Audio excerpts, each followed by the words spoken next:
Salut chers amis, pour les matchs de la journée de ce 8 janvier, nous allons analyser la Liga, la Première Ligue de Pays-Bas, la Première Ligue belge, la Série A et les championnats turcs. Donc au total, nous aurons 5 championnats à analyser où nous allons aller un peu rapidement, en commençant bien sûr par la Liga. Pour la journée du 8, le premier match de la Liga va opposer Real Sociedad à Almeria. Almeria dans ce match peut faire le jump pour le top 10 alors que Real Sociedad défend sa 3e place. C'est pourquoi au niveau de la motivation, je dirais aucune équipe n'est motivée par rapport à une autre. Chacun aura une grande motivation à gagner le match. Au niveau de l'état de forme, il y a Real Sociedad qui a pris 29 points en 15 rencontres pour seulement 4 défaites au cours de l'année en championnat pour 9 victoires et 2 nuls. Et on a une équipe de Almeria qui aujourd'hui occupe la 13e place avec 17 points pris en 15 rencontres, soit 8 défaites, 5 victoires et 1 match nul. Au niveau de la forme, Real Sociedad reste en forme par rapport à UD Almeria. Au niveau de l'effectif également, Real Sociedad a un niveau un peu plus élevé que cette équipe de Almeria. Mais ce qui est à retenir, c'est que dans ce match-là, Real Sociedad enregistre quelques absents. C'est ce qui explique une telle cote pour Real Sociedad.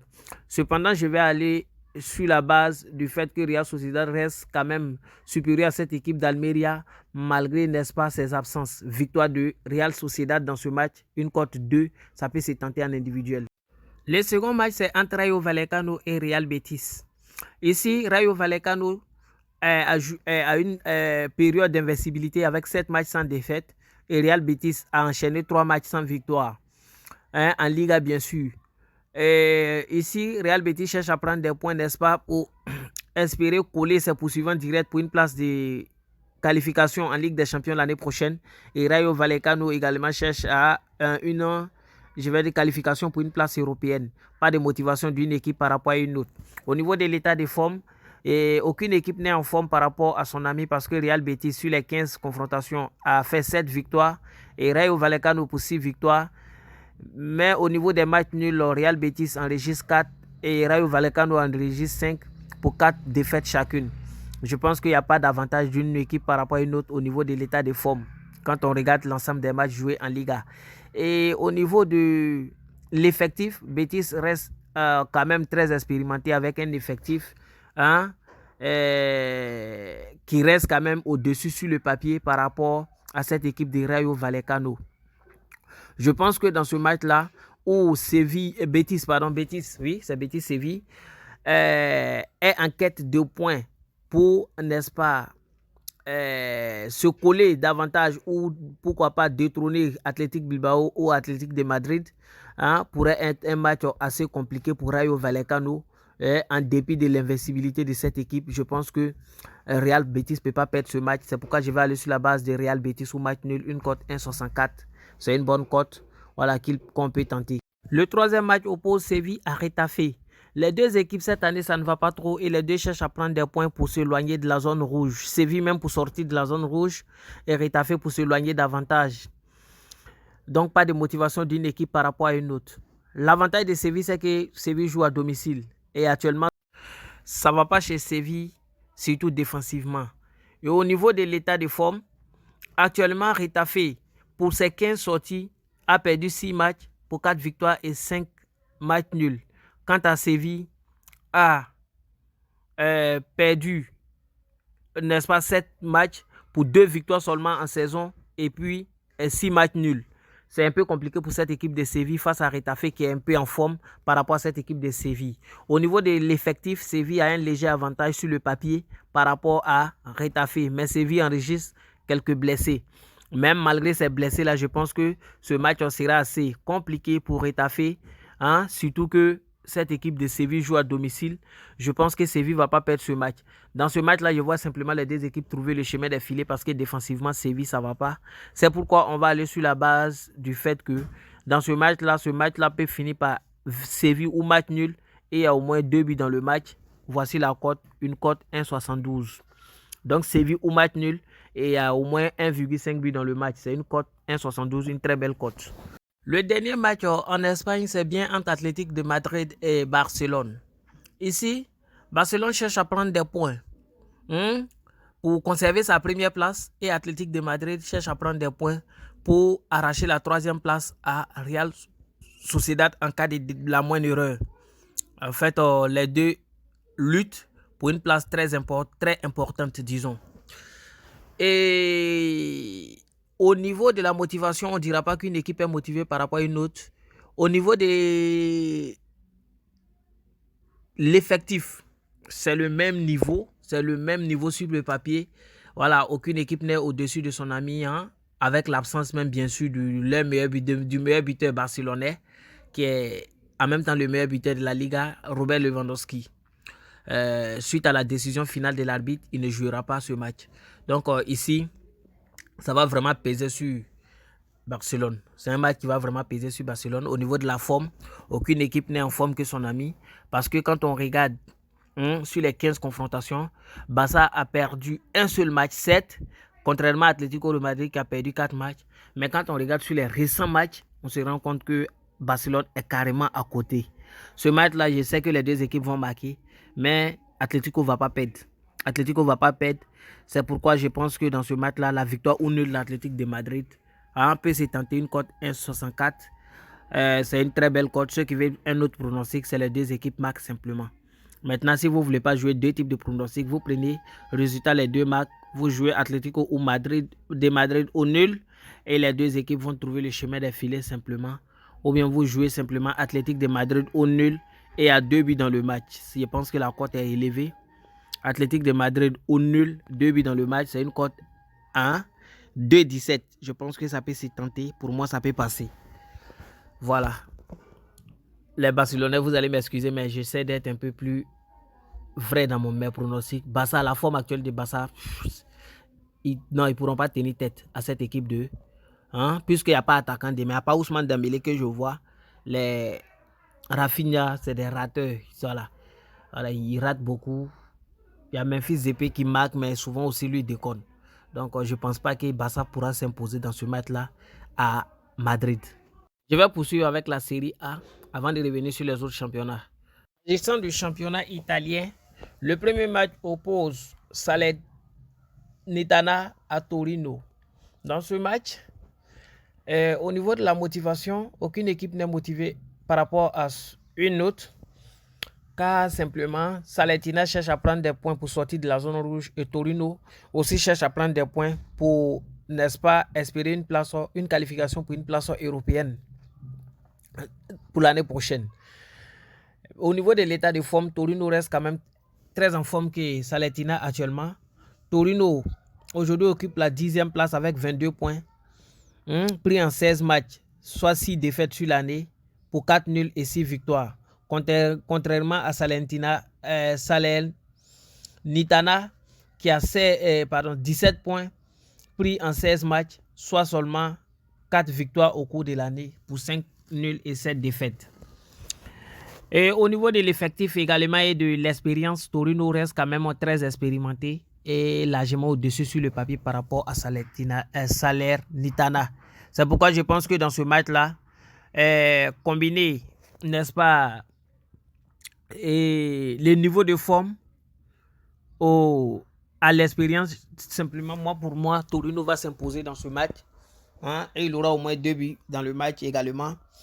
Donc, on peut jouer victoire ou nul de Torino et il y a plus de 1,5 buts dans le match comme pronostic.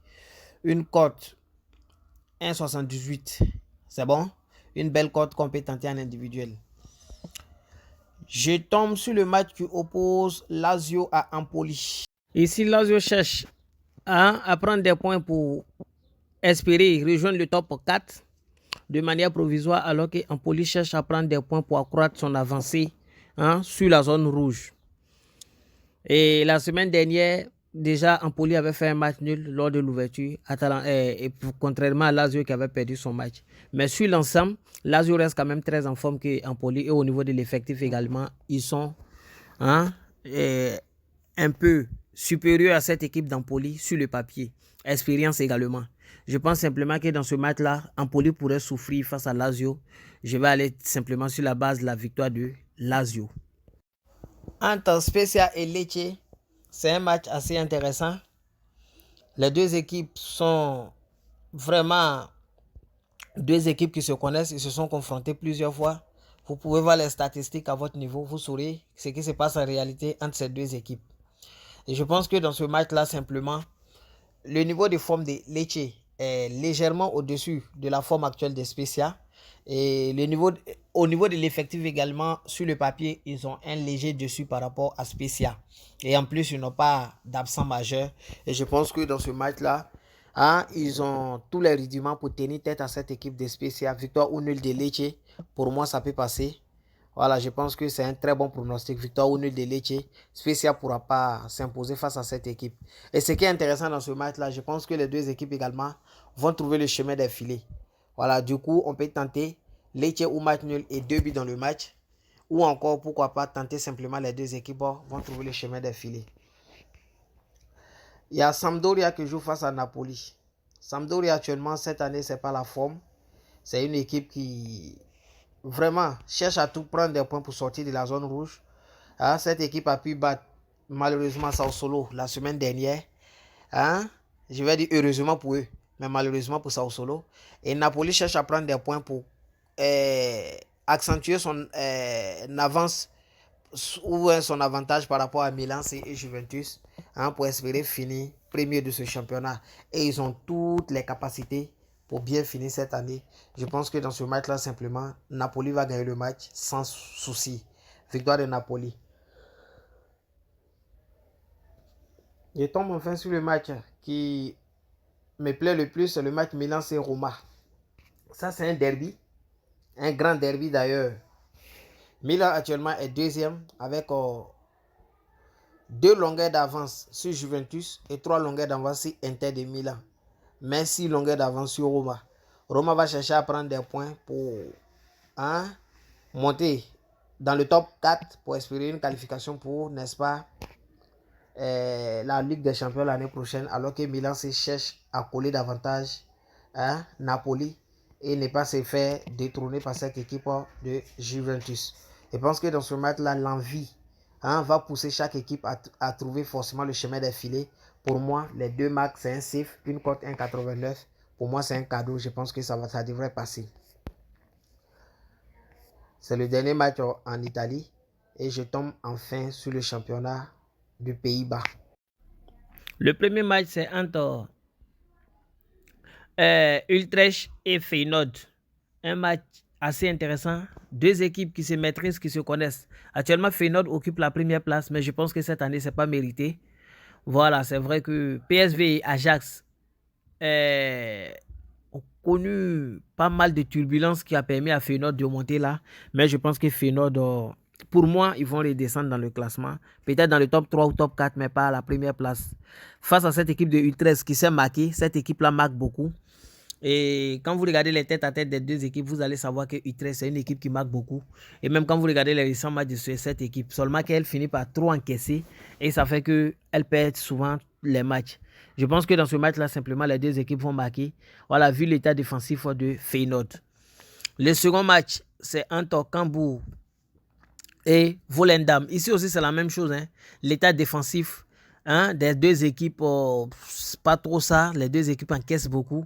Mais offensivement, les deux équipes ont de quoi faire valoir. Ils se connaissent, ils se sont confrontés plusieurs fois. Il y a des buts dans les différentes confrontations et je pense que ça va se répéter. Dans ce match également, je vois les deux équipes marquer une cote 1,57. Avant-dernier match, c'est entre NEC et Ajax. Ajax cherche à prendre des points pour détrôner Feyenoord actuellement. Et je pense que cette équipe de NEC va vraiment souffrir devant Ajax demain, surtout que c'est la reprise. Je pense que Ajax va s'imposer dans ce match-là avec la manière. Pour moi, ils vont s'imposer de la manière la plus simple possible. Donc, on va aller sur la base du fait que Ajax va gagner le match et il y a plus de 1,5 but dans le match, une cote 1,50. Je pense que c'est un safe qu'on peut tenter en individuel ou en combiné. Il y a Axelor qui joue face à Groningen. C'est la même chose. Voilà, ces deux équipes, c'est le même niveau de forme. le même niveau au niveau de l'effectif, le même niveau défensif, le même niveau offensif.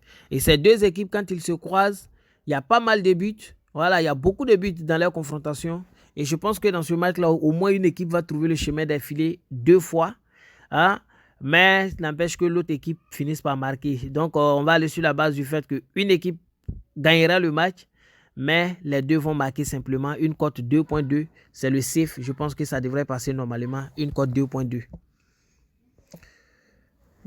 Ici prend fin également le championnat des Pays-Bas pour la journée de demain. Je tombe maintenant en Belgique. Le premier match, c'est à 12h entre Genk et Club Brugge. Un match assez intéressant. Hein? Un match,